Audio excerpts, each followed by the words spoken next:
The massive, crystalline dome of the Galactic Council headquarters shimmered with an eerie blue light as emergency alerts flooded every communication channel. Ambassador Kethver of the Zephyrian Republic materialized as a hologram in the center of the chamber, his translucent form flickering with desperation. Behind him, explosions lit up the sky of Kepler 4 to be like deadly fireworks. "Council members, please hear me." Kethver's voice carried the weight of impending doom. Static crackled through the transmission as another plasma blast struck near. "His location? The Vorthan war machine has found us. 3 days ago, their fleet emerged from hyperspace like a pack of hungry predators. We are not warriors. We are miners, scientists, families, trying to build a peaceful life on the edge of civilized space." The holographic display shifted to show the orbital battle raging above the mining colony. Massive Vorthan warships, each one resembling a mechanical spider with glowing red eyes, surrounded the small mining station. Their plasma cannons fired in coordinated volleys, each blast weakening the colony's protective shields further. Council Speaker Velmic, a towering insectoid creature with 6 compound eyes, leaned forward in his ceremonial chair. His species had lived for thousands of years, witnessing the rise and fall of countless civilizations. "How many ships do they have, Ambassador?" 43 warships, including 2 dreadnoughts, Kethver replied, ducking as debris rained down around him. "Our defensive platforms were destroyed in the first hour. The mining platforms are gone. We managed to evacuate most civilians into the underground shelters, but our shields are failing. The Vorthons are not interested in surrender or negotiation. They want complete extermination." Around the circular chamber, representatives from dozens of alien species watched in horror. The HFY delegation, their blue skin glistening under the chamber lights, whispered among themselves in their melodic language. The rock-like granitons remained silent, their boulder-shaped heads showing no emotion, but their eyes glowed with concern. "What about our fleet?" asked Ambassador Zathera, her feline features tense with worry. "Surely we can send reinforcements." Velmac's 6 eyes dimmed, a sign of deep sorrow among his people. "The 3rd Fleet is engaged in the Outer Rim conflicts. The 5th Fleet is protecting the trade routes from Syndicate pirates. The 7th Fleet is trapped in the Maelstrom Nebula, fighting the machine uprising there.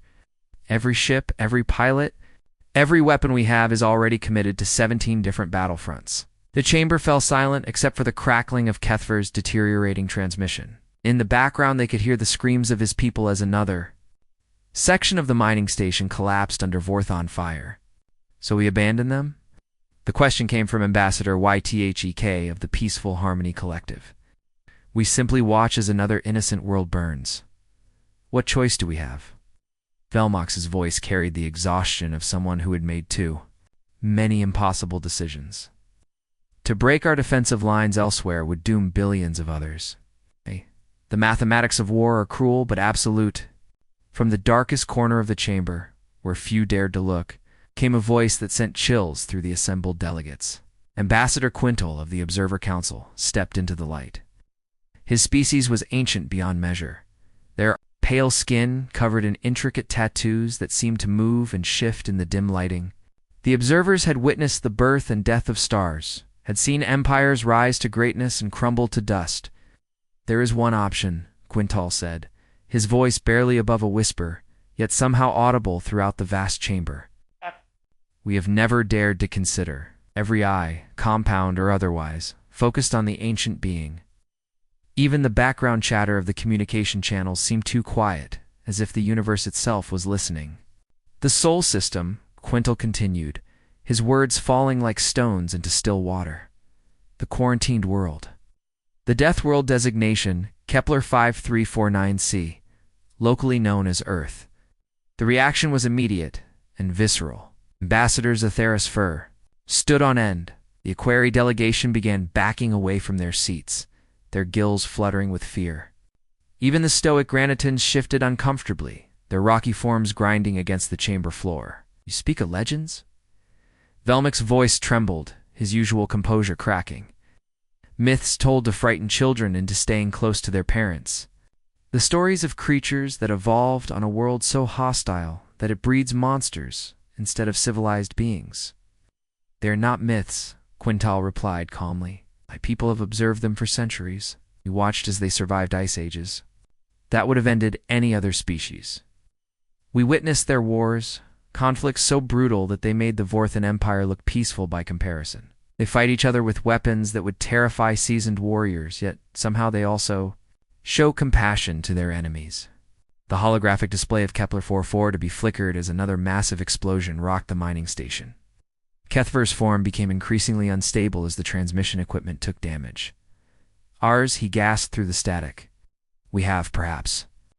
Hours before the final shield generator fails. If anyone can hear this, if anyone cares about justice in this galaxy, please help us." Quintel walked to the center of the chamber, his movements deliberate and purposeful. "The humans have never left their system since we imposed the quarantine 300 years ago, but they have been listening. They have been learning. And according to our deep space monitors, they have been building." "Building what?" whispered Ambassador Athik.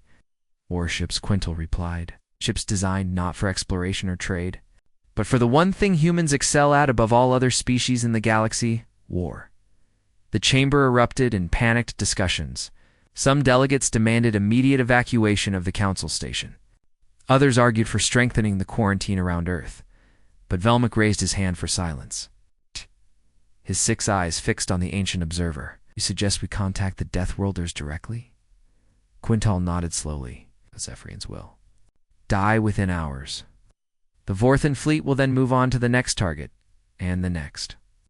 But if we send that distress call to Earth, if we give the humans coordinates and ask for their help—" He paused, letting the implications sink in. "Legends may become reality." The vote was closer than anyone expected.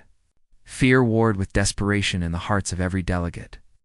But as Kethver's transmission finally cut to static, as the last hope for the Zephyrian people faded to black, the decision was made. The message was encoded in quantum frequencies and launched toward the small blue world orbiting an unremarkable yellow star. For the first time in 3 centuries, the galaxy would speak directly to the children of Earth. None of them could imagine what would answer that call. The alarms in Terra Defense headquarters screamed like banshees as Admiral Kim Jae-sung rushed. Through the corridors of the massive underground facility buried beneath the Swiss Alps, the quantum detection arrays had picked up something impossible, a signal from deep space that bypassed every known form of communication technology on Earth. "Sir, the message came through dimensional layers we didn't even know existed," Lieutenant Colonel Oh Seungmin explained as they hurried toward the command center. "Our computers are still trying to figure out how the signal reached us. It's like someone threw a message through dimensions we can't even see." The command center buzzed with activity as dozens of technicians worked frantically at their stations. Massive holographic displays showed the alien transmission from every possible angle, breaking it down into mathematical patterns, energy signatures, and linguistic structures that hurt the human brain to contemplate. Admiral Jae-sung had served in 3 major conflicts, including the devastating Pacific War of 2157 and the brutal Mars Colony Rebellion. But nothing had prepared him for this moment. Humanity's first contact with alien intelligence, and it wasn't a peaceful greeting, it was a desperate cry for help. "Show me what we have," he commanded, settling into his command chair. Commander Park Da-hee, the brilliant young officer who had decoded alien mathematics in just 6 hours, gestured to the main display. "The transmission contains multiple layers of information, sir. Visual data, tactical analysis, star charts, and something that looks like a plea." The hologram shifted to show the mining colony under attack. Jae-sung watched alien ships that looked like mechanical spiders firing energy weapons at a small space station. The weapons created explosions that dwarfed anything in human history, yet the small station somehow held together. "Those creatures being attacked," Da-hee continued. "They call themselves Zephyrians. They're not warriors, sir. The transmission shows families, children, scientists. They're miners who found themselves in the path of something called the Vorthan Empire, and they contacted us specifically, sir. The message is addressed to the children of the Deathworld Earth. They know our planet's name, our location, and apparently they know our reputation. Jae-sung leaned forward, studying the tactical data. The enemy ships were massive, easily 10 times larger than humanity's largest vessels. Their weapons appeared to be plasma-based, creating explosions that could level entire cities. Reasonable calculation, humans should be terrified of such power. Instead, Jae-sung felt something else entirely: anger.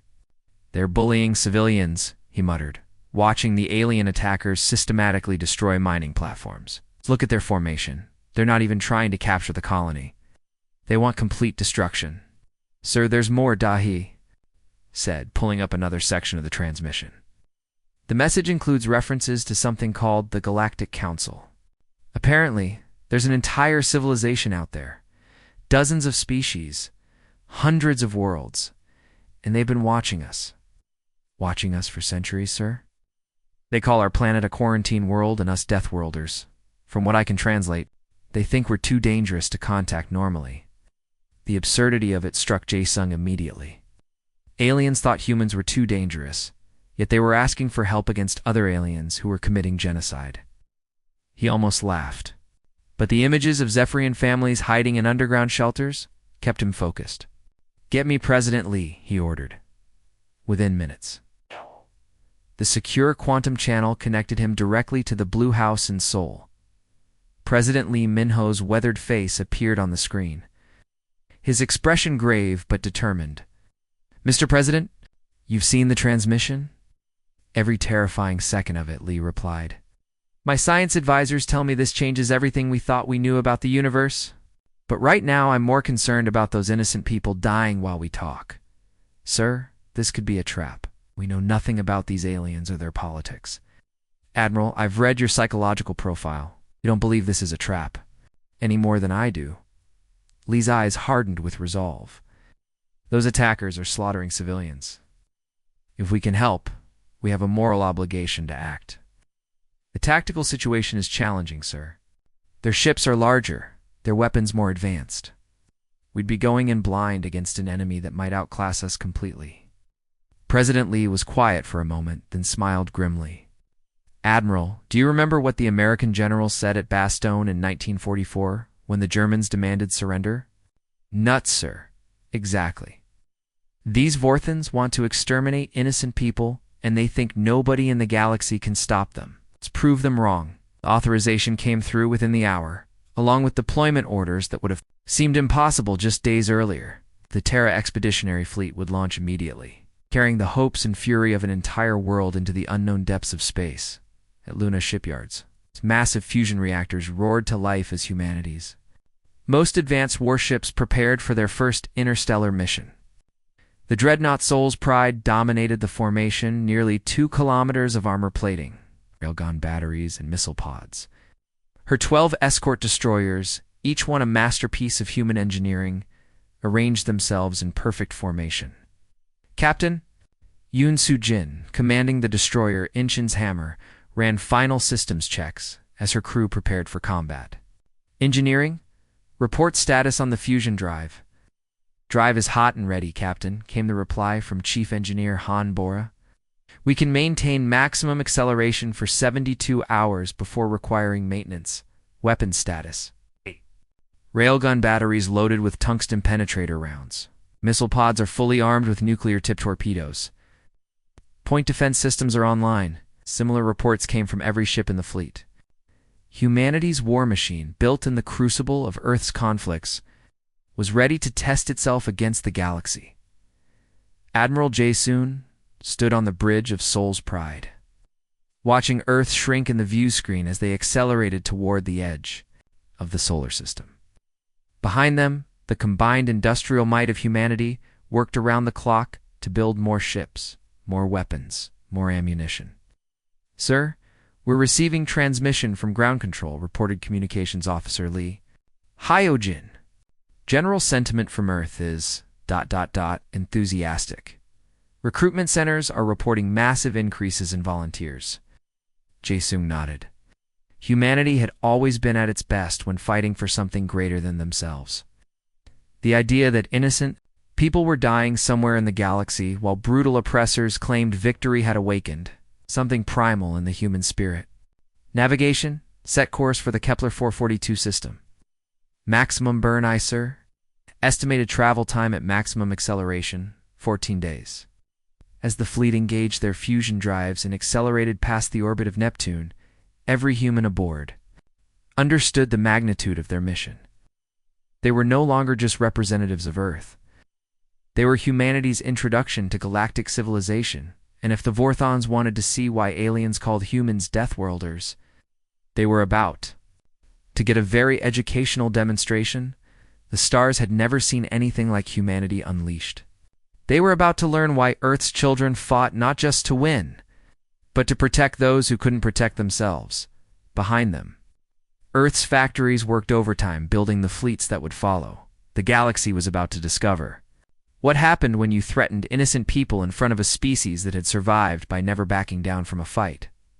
War Commander Brextel stood 8 feet tall on the bridge of his flagship, his chitinous exoskeleton gleaming black. Under the red battle lights, forearms moved with mechanical precision as he orchestrated the destruction of another pathetic colony. The Vorthons had evolved from insect-like predators on a harsh desert world. Their society reflected that brutal heritage. Only the strong survived, and the weak existed solely to serve or die. "Third volley incoming," announced Subcommander Clickstar, his compound eyes tracking multiple targeting displays. "The mining platform designated Alpha 7 has been completely vaporized. No survivors detected." Brextal's mandibles clicked rhythmically, a sound that other species found deeply disturbing. It was the Vorthon equivalent of laughter, and it usually meant someone was about to die horribly. Around him, dozens of his warriors monitored weapon systems and tactical displays with cold efficiency. Each one stood 7 feet tall, their bodies encased in biomechanical armor that enhanced their already formidable strength. "We've been zeeking this insignificant colony," Brextal asked, though he already knew the answer. 73 hours, Commander," replied his tactical officer. The Zephyrians continued to huddle in their underground shelters like the cowards they are. Their orbital defenses lasted barely 6 hours against our superior firepower. The Asterisk Dominions. Wrath Asterisk was a monument to Vorthon engineering prowess. 3 kilometers of armored death bristling with plasma cannons, neutron beam projectors, and gravitational pulse weapons. Its escort fleet consisted of 42 additional warships, each one capable of sterilizing an entire planet's surface. Together, they represented enough firepower to crack a moon in half. "Sir, the colony's main shield generator is showing critical fluctuations," reported Weapons Officer Vextel. "Energy output has dropped below 15%.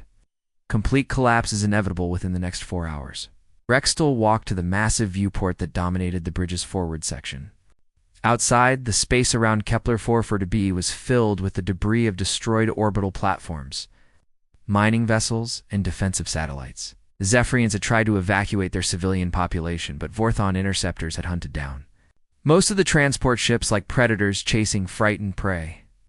"Open a channel to their emergency frequency," Brextel commanded. "Let me speak to whoever leads these pathetic creatures." The holographic display shimmered to life, revealing the crystalline form of what appeared to be the colony's administrator. The creature's translucent body flickered with patterns of distress. Several cracks were visible in its mineral-like structure. "I am War Commander Brextel of the Vorthon 3rd Fleet," he announced, his voice carrying the authority of someone who had personally overseen the destruction of 17 worlds. "Your resistance is meaningless. Surrender now, and I will grant your workers quick deaths instead of the prolonged suffering they currently face." The Zephyrian's voice trembled but remained defiant. "We are peaceful miners. We have no quarrel with your empire. Why do you attack innocent people?" "Because you exist on resources that belong to Vorthon space," Brextel replied matter-of-factly. "Your species is weak, inefficient, and genetically inferior. This system contains rare minerals that we require for our expansion. Your deaths will serve the greater purpose of Vorthon dominance. We have sent distress calls throughout the galaxy. The Galactic Council will respond. Other species will come to our aid." Brextal's mandibles clicked louder, the sound echoing through the bridge. Several of his officers joined in, creating a chorus of predatory amusement. The Council's fleets are spread thin across dozens of conflicts. No one is coming to save you, crystal creature. You will die alone and forgotten, like all inferior species eventually do. As if to emphasize his point, another plasma volley struck the colony's shields, causing them to flicker dangerously. The Zephyrian's holographic form distorted as the transmission equipment took damage.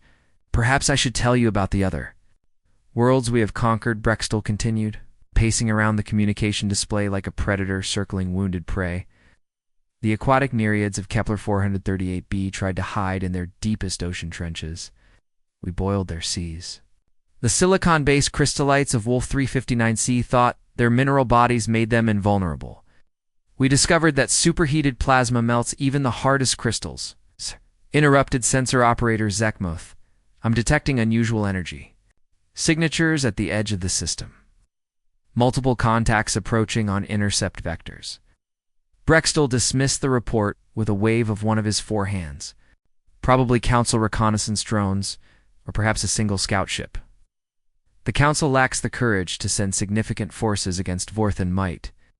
Configuration appears unusual, Commander, Zekmoth persisted. The propulsion systems are reading as ... primitive fusion drives? Fusion drives. Brextel almost laughed. What backward species still uses such ancient technology? Our ancestors abandoned fusion propulsion 3,000 years ago.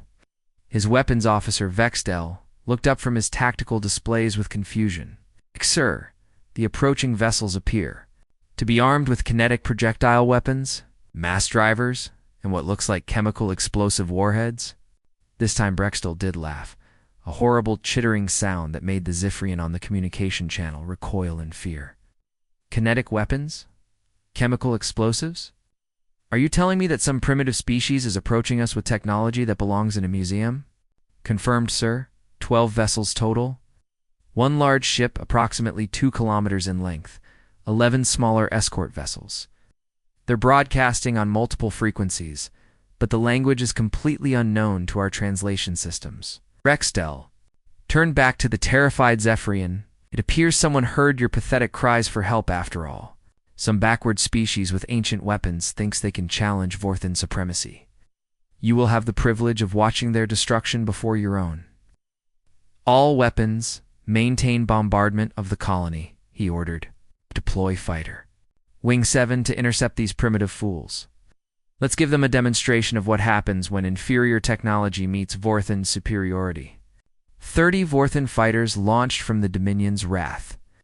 Each one a sleek predator armed with plasma cannons and guided by artificial intelligence that could process battlefield information faster than most organic brains could think. Day. Accelerated toward the approaching unknown fleet with the confidence of a species that had never encountered effective resistance. Sir, the unknown vessels are increasing speed, reported Zekmoth.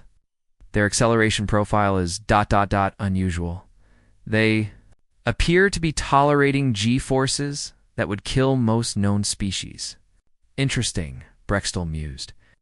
Perhaps they are artificial intelligences, piloting drone ships? No organic creature could survive such acceleration without advanced inertial compensation systems. Sir Fighter Wing 7 reports visual contact. With the unknown fleet, they're transmitting tactical data now. The main display shifted to show the feed from the lead fighter. What they saw caused several officers to step back in confusion. The approaching ships were clearly of organic design, but they looked nothing like the elegant curves and biomechanical integration of advanced galactic civilizations. Instead, they appeared to be built from raw metal and ceramic composites, bristling with angular weapon systems and crude armor plating. They look like they were assembled in a scrapyard, one officer commented. Sir, Fighter Wing 7 is engaging the enemy escort vessels, reported the tactical officer. Initial plasma strikes are ... ineffective. The enemy ships appear to have some form of advanced defensive systems. Impossible, Brextel snarled. Our plasma weapons can penetrate any known shield technology. Sir, Fighter Wing 7 is requesting immediate support. They report that the enemy vessels are using some form of point defense system that is intercepting their plasma bolts with projectile weapons. Brextel stared at the tactical display in growing bewilderment. The unknown ships were somehow shooting down energy beams with physical projectiles, creating a defensive screen that defied everything the Vorthons knew about combat technology. Sir, urgent message from Fighter Wing 7. They report the enemy is launching missiles. Hundreds of them. On the display, they watched as the primitive-looking ships opened their weapon bays and released swarms of projectiles that moved with deadly purpose toward the Vorthon fighters.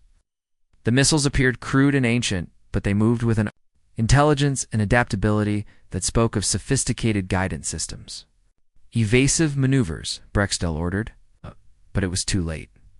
The first human missiles reached the Vorthon fighters, and the results were unlike anything the Empire had ever encountered.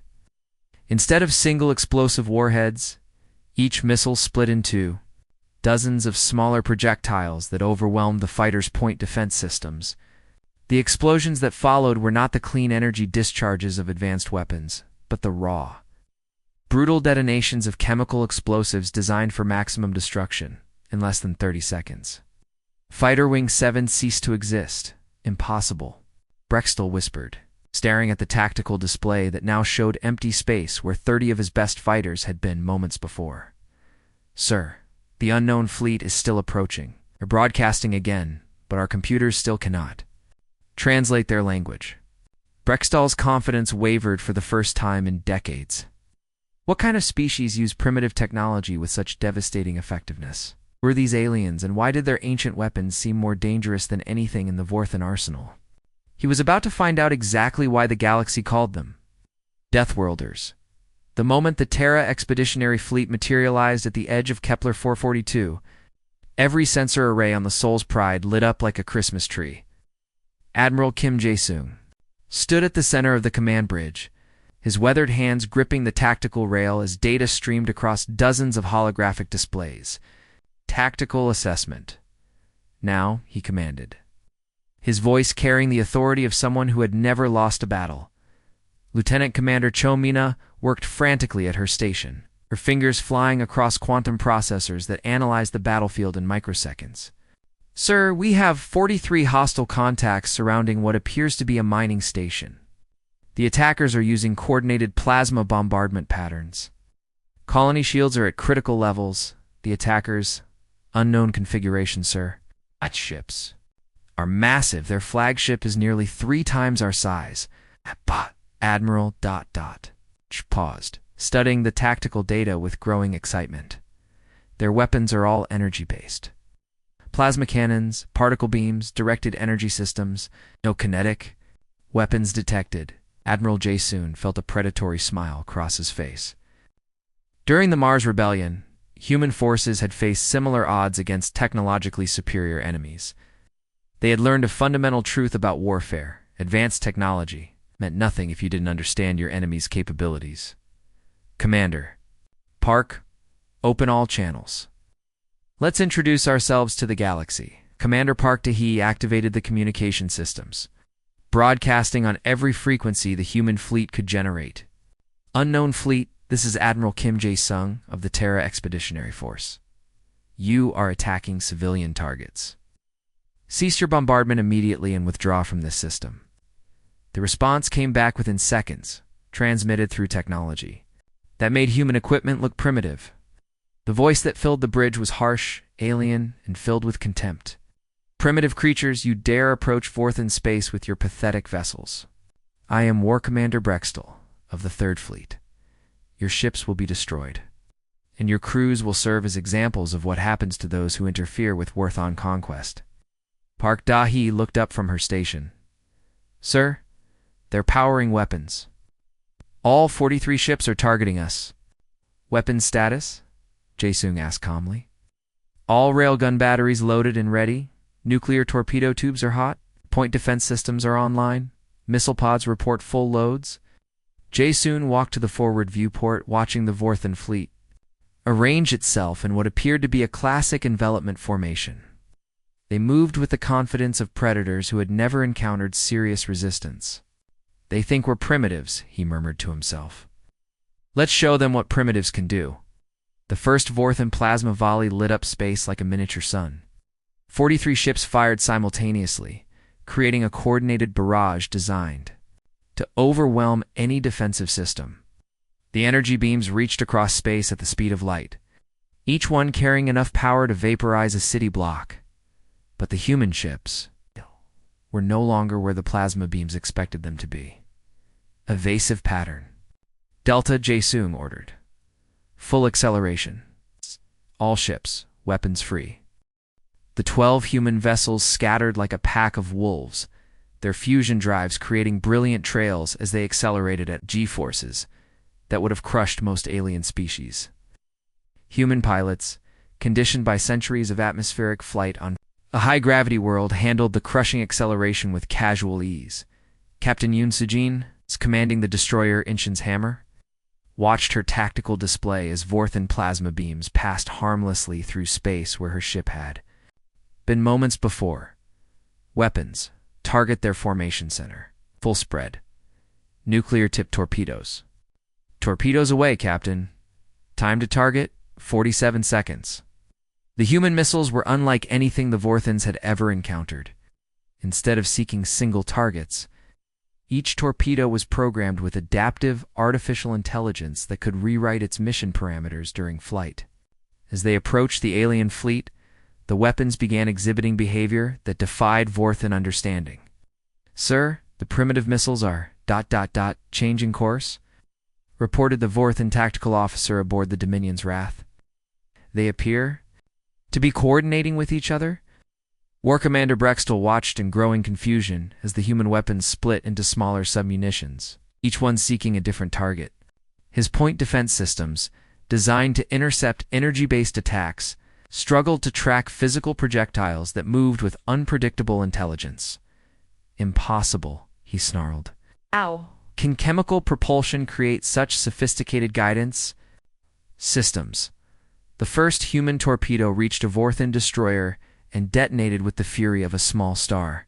But instead of the clean energy discharge the aliens expected, the nuclear warhead created a sphere of superheated plasma that washed over the ship's shields like a tide of destruction. "Shields at 60%, reported the destroyer's captain, hull temperature rising beyond safe parameters. But that was only the beginning. As the plasma cloud dissipated, thousands of tungsten fragments from the torpedo's casing continued forward at tremendous velocity, punching through weakened shields and tearing into the destroyer's hull like bullets through paper. "This is impossible," Brextal repeated, watching his carefully coordinated formation begin to disintegrate under the human assault. "Their technology is primitive. You should not be able to." His words were cut off as the Soul's Pride spoke with her main weapon. The Dreadnought's primary railgun was a marvel of human engineering, a magnetic acceleration system that could hurl tungsten rods at significant fractions of light speed. When Admiral Jae-sung gave the order to fire, the weapon released a projectile with the kinetic energy of a nuclear bomb. The tungsten rod crossed the distance to the Dominion's Wrath in less than 2 seconds. The Vorthon flagship's shields, designed to deflect and absorb energy weapons, offered no protection against a physical projectile moving at relativistic speeds. The rod punched through the shields as if they didn't exist, penetrated 17 meters of armored hull, and detonated inside the ship's primary reactor complex. "Hull breach in sections 7 through 14, screamed the Vorthan damage control officer. "Reactor containment is failing. We're losing main power." Brextel staggered as his massive ship shuddered under the impact. "Ah!" Around him, his bridge, crew worked frantically to restore systems that human weapons had never been designed to encounter.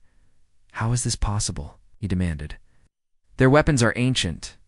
Kinetic projectiles, chemical explosives, nuclear fission devices. We abandoned such primitive systems millennia ago." His tactical officer looked up from his displays with fear in his compound eyes.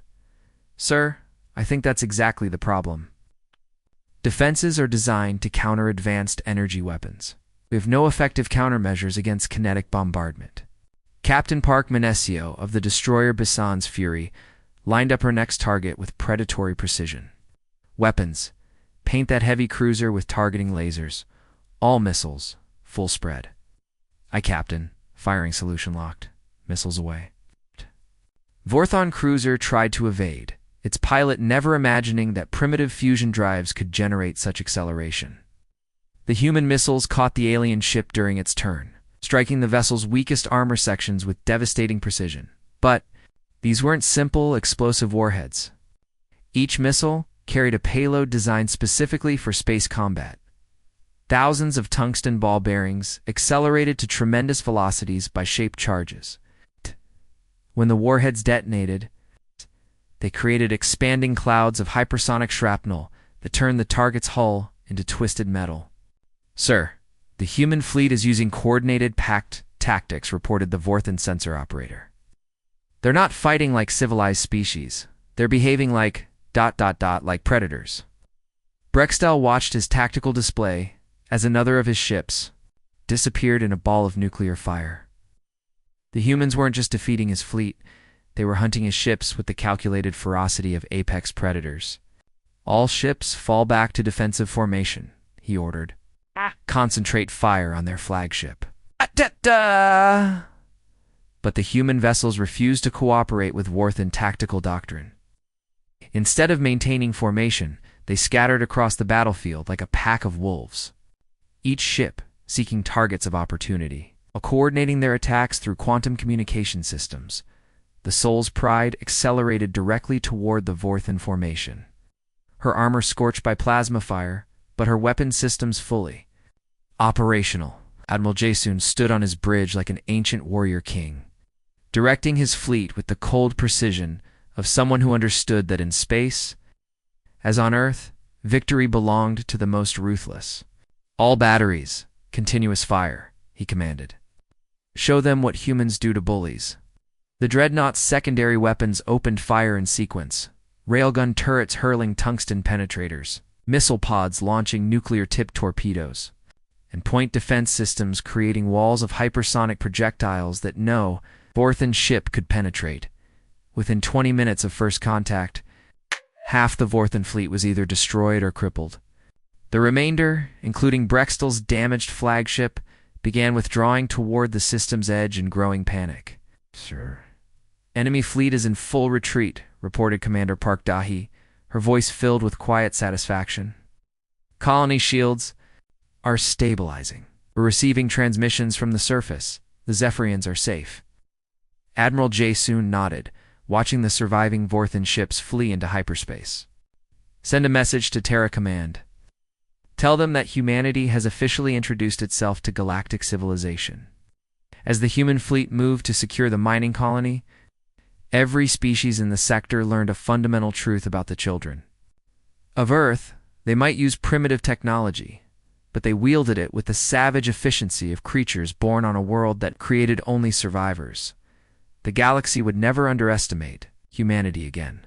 The mining station Kepler 44 to be floated in space, like a broken jewel, its crystalline structures cracked, but still gleaming against the starfield. Admiral Kim Jae-sung stepped through the airlock of the emergency shuttle, his magnetic boots clanking against the metal deck as artificial gravity took hold. The air smelled of ozone and fear, but also of something else, hope.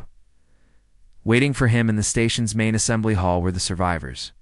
The Zephyrians were unlike anything human eyes had ever seen, beings of living crystal, who seemed to capture and reflect light in patterns that spoke of deep intelligence and ancient wisdom. Their leader Vethel stood nearly 7 feet tall. His translucent body shot through with veins of blue and silver light that pulsed in rhythm with his emotions. "You came," Vethel whispered, his voice like wind chimes in a gentle breeze. "When the darkness closed around us, when death seemed certain, you came from across the galaxy to help strangers." Behind him, dozens of Zephyrian families watched. The human admiral, with expressions of wonder and gratitude, children made of living gemstone hid behind their parents, their small faces reflecting the overhead lights like tiny rainbows. "We received your distress call," Jason replied, removing his combat helmet to show his face. "Humanity has a simple rule. We don't let bullies win." Vethela's crystal form shimmered with what humans would later learn was the Zephyrian expression of overwhelming emotion. "We thought the Deathworlder legends were myths told to frighten children. Stories of a quarantined species too dangerous for civilized contact. But you risked everything to save people you had never met." "The stories were right about one thing," Jae-sung said, looking out through the damaged viewport at the debris. A field where the Vorthan fleet had been scattered. "We are dangerous, but only to those who threaten the innocent." 3 days later, quantum sensors aboard the Soul's Pride detected massive energy signatures approaching the system. Admiral Jae-sung stood on his bridge, watching as the largest fleet humanity had ever encountered materialize from hyperspace. Hundreds of ships of every conceivable design filled the tactical display, vessels that looked like living creatures, geometric constructs of pure energy, and mechanical marvels that defied human understanding of physics. "Sir, we're receiving a transmission," reported Commander Park Dahi. "It's from the lead vessel. The signal is ... massive. This ship must be the size of a small moon." The holographic display shimmered to life, revealing the ancient observer known as Quintal. His pale, tattooed form appeared almost fragile compared to the human officers around him, but his eyes held the weight of millennia. "Admiral Kim Jae-sung." "Of Earth," Quintal said, his voice carrying harmonics that seemed to resonate in dimensions beyond human perception. "I am Quintal of the Observer Council. We come to witness what the galaxy has already begun calling the miracle of Kepler 442. No miracle," Jae-sung replied simply. "Just humans doing what humans do." "Indeed. Which is precisely why we must speak." An hour later, Jae-sung found himself aboard the Observer flagship. Walking through corridors that seemed to exist in more than 3 dimensions, the ship's interior defied human understanding, walls that showed glimpses of distant galaxies, floors that felt solid but appeared to be made of crystallized starlight, an air that tasted of cosmic dust and ancient wisdom. The meeting chamber was vast, its ceiling open to what appeared to be raw space itself. Representatives from dozens of species had gathered to witness this historic moment, the first formal contact between humanity and galactic civilization. "Your species has accomplished something remarkable," Quintal began, his form somehow managing to address both Jae-sung and the assembled delegates simultaneously. The Vorthan Third Fleet was considered invincible.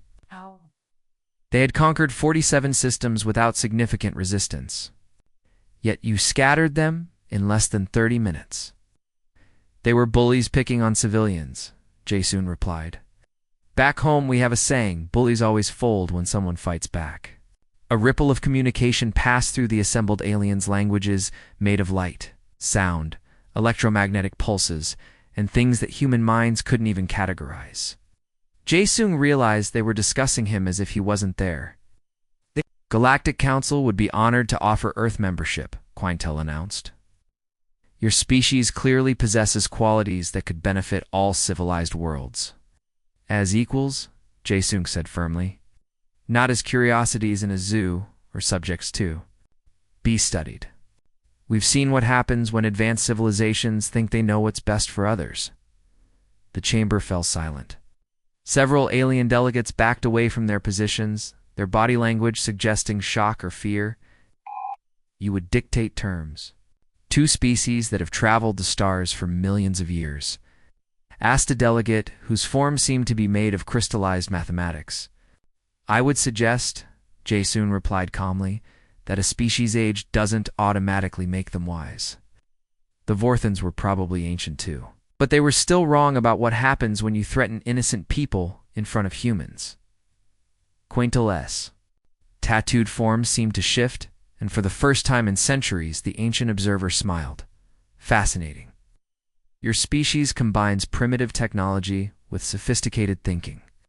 You fight with ancient weapons, but display wisdom that rivals our oldest civilizations." "We learned something during our wars," Jae-sung explained. "The most advanced weapon in the universe is useless if you don't understand why you're fighting. The Vorthons had better technology, but they forgot the most important rule of war: never underestimate your enemy." Over the following weeks, news of the Battle of Kepler 442 spread through galactic civilization like a shockwave. The mighty Vorthan Empire, which had seemed unstoppable, suddenly found their expansion grinding to a halt as dozens of worlds realized that resistance was possible. Species that had cowered in fear for generations began building their own defenses. Inspired by the example of the Deathworlders who had come from nowhere to protect strangers, The Aquari Collective sent ambassadors to Earth, offering technological exchanges. The peaceful Harmony Worlds requested mutual defense treaties. Even the proud Crystalline Confederacy would never acknowledge other species as equals, opened diplomatic channels with the Sol system, but not everyone welcomed humanity's emergence. In the shadowy corners of the galaxy, older and more dangerous, powers began to take notice. The machine consciousness, which had been dormant for millennia, awakened its surveillance networks. The Hive Collective, a species that consumed entire worlds, began studying human tactical patterns. And in the dark space between galaxies, something ancient and hungry turned its attention toward the small blue world that had dared to challenge the established order. Aboard the Sol's Pride, the fleet prepared for its return journey to Earth, Admiral Jaesoon stood with Commander Park Dahi on the observation deck. Through the transparent aluminum, they could see the Zephyrian mining station, its crystal structures already beginning to regrow and heal from the damage of the siege. "Sir, we're receiving priority transmissions from Terra Command," Dahi reported. "Recruitment centers are reporting massive increases in volunteers. Every major nation is fast-tracking military shipbuilding programs. The entire planet is mobilizing." "Good," Jaesoon replied. "Because this was just the beginning. We've announced ourselves to the galaxy, and not everyone out there is going to be happy about it." "Any regrets, sir?" Jaesoon thought for a moment, watching the stars wheel slowly past the viewport. "We could have stayed hidden in our solar system, could have pretended we were alone in the universe. But then we would have been the kind of people who ignore cries for help from innocent civilians." "And we're not that kind of people?" "No, Commander, we're not.